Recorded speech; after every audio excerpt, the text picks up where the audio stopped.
Long ago, there stood a mighty city, proud and golden, Troy. For 10 long years, warriors laid siege to its walls. And still, it stood. But war does not end with swords alone. It ends with deception.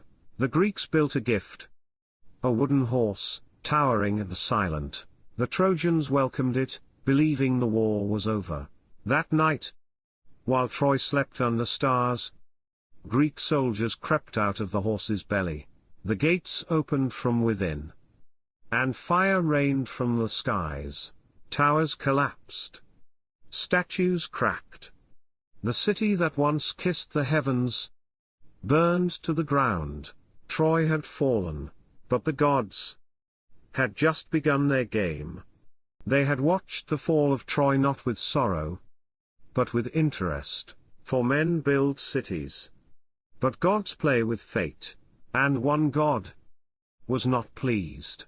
Poseidon, god of the sea, lord of tides, master of storms. His anger was not for the city. It was for one man. Odysseus, the clever king of Ithaca, who dared to blind his son, the Cyclops, and so Poseidon cursed him. Not with death, but with distance. Let him sail. Let him ache. Let him beg for home. The skies turned dark. The waves turned wild, and the journey home became a trial of gods. Amid gods and monsters, there was a man, not the strongest, not the fastest, but the cleverest, Odysseus, king of Ithaca. A man not hungry for glory, but desperate for something far rarer, peace. His war was over. But his journey was not. He did not dream of conquest. He dreamed of his island. Of the cliffs of Ithaca, of the wife he left behind, Penelope. Of the son who barely knew his name, Telemachus. He dreamed of the olive trees. The sound of waves on his own shore, and so he sailed. With 12 ships. And men who still believed the gods would let them go home. They did not know that the sea had no mercy, that each wave was a test, that every island they would land on was a question the gods asked. How much will you suffer before you give up home?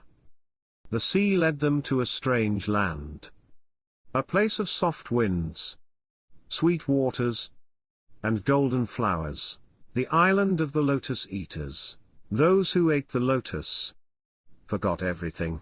No pain, no sorrow, but also no home, no family, no purpose. The island whispered, stay, rest, forget the world. Some of Odysseus's men listened. Their eyes grew hollow, their hearts still. But Odysseus remembered. No flower is worth forgetting home. He dragged them back to the ships, tied them to the oars, and they sailed again, into the unknown. Toward Ithaca, the sea grew quiet, until it brought them to a place cursed by the gods. A land of black cliffs and silence. Odysseus and his men stepped ashore, and found a cave. Inside, cheese, firewood, and blood. Then he returned. A giant, one eye. A monster, not just in size, but in cruelty. Polyphemus. He blocked the cave with a stone no man could move. Then he ate 2 of them. Alive. You are strangers, he growled. But now you are my meal. Odysseus said nothing. He watched. He planned. That night, he offered the beast wine. Stronger than any mortal could bear. The Cyclops drank. He laughed. What is your name, stranger? Odysseus smiled. No one, he said. The giant fell into drunken sleep. Then a sharpened stake. Fire. And pain. The Cyclops screamed, "No one has blinded me." And no one came to help. At dawn, they escaped, tied under the bellies of sheep. The first victory, but not without a price. And so, they escaped, but the gods were watching. The road home was far from over. This was only the beginning. More storms await. More monsters. More trials.